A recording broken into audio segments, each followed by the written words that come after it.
You may call this a rumor if you like, but it seems to be gaining some significant traction.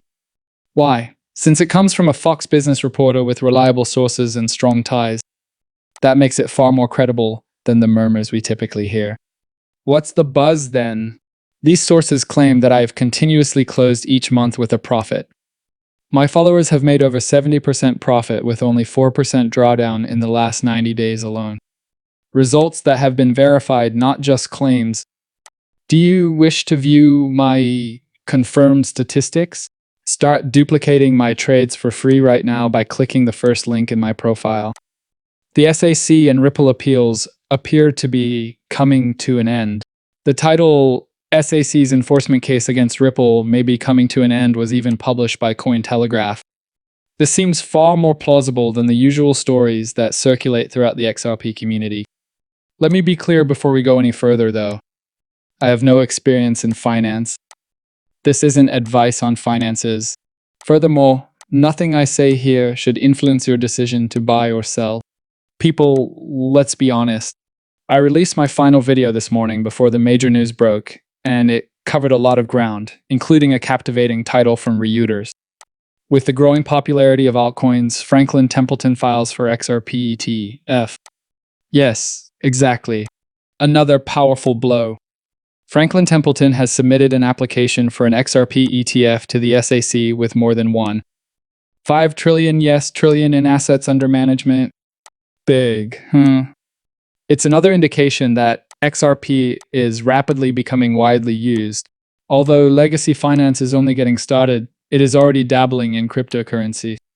ETFs and other investment vehicles will soon give other coins a chance to shine. I would have loved to watch it, but it took a slightly less thrilling turn.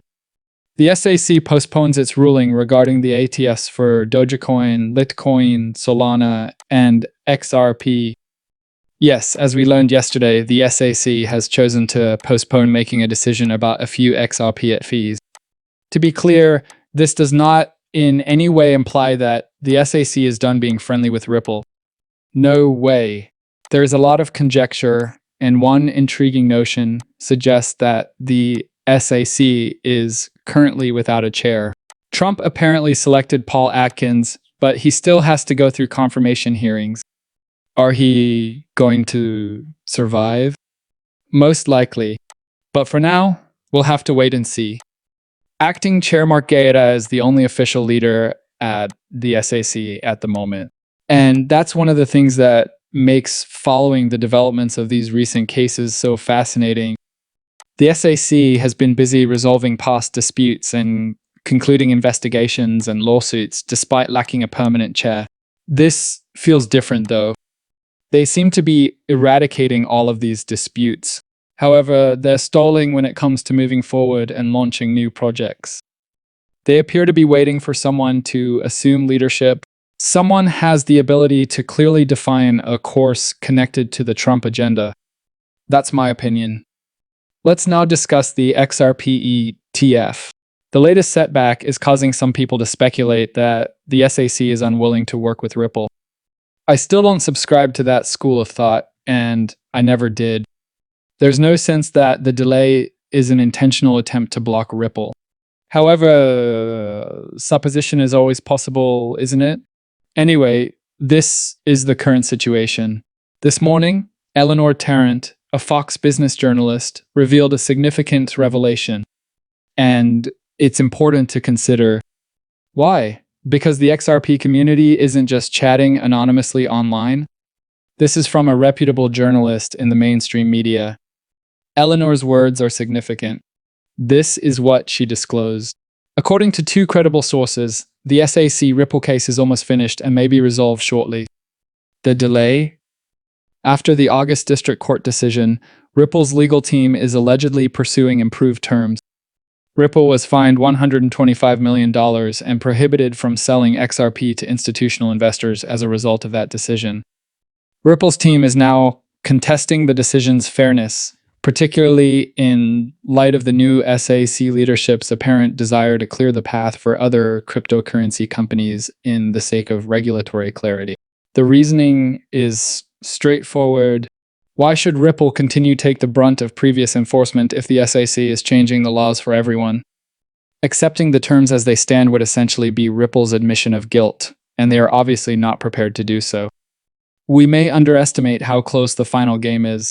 Additionally, this deal might significantly alter the crypto environment. It now appears that the SEC is unsure if any real misconduct occurred.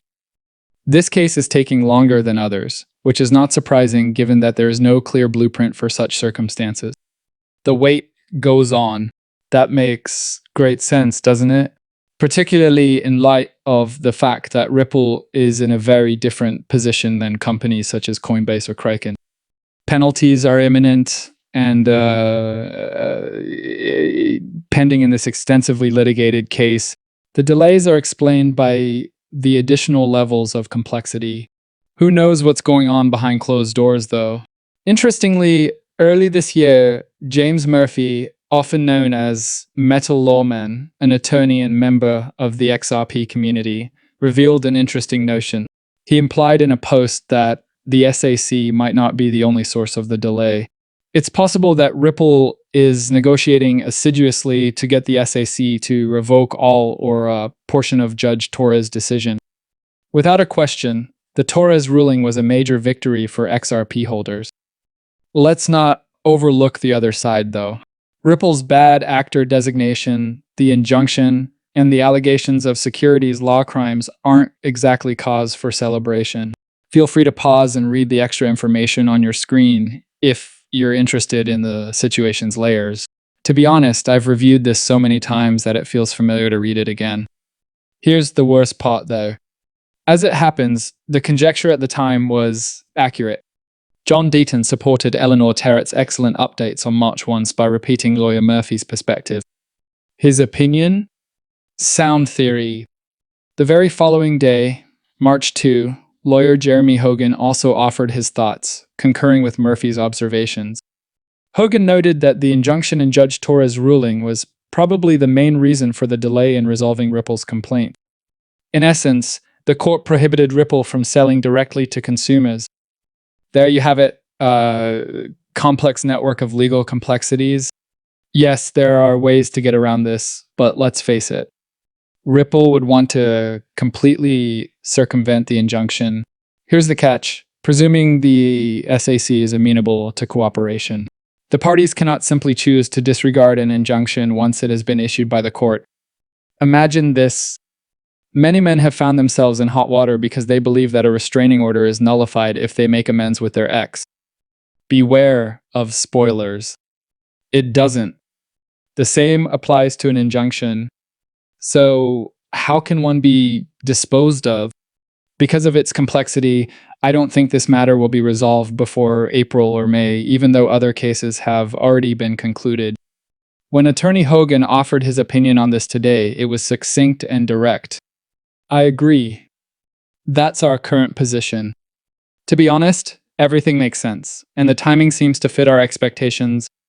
The good news, in the current bull market, this problem is practically guaranteed to be resolved.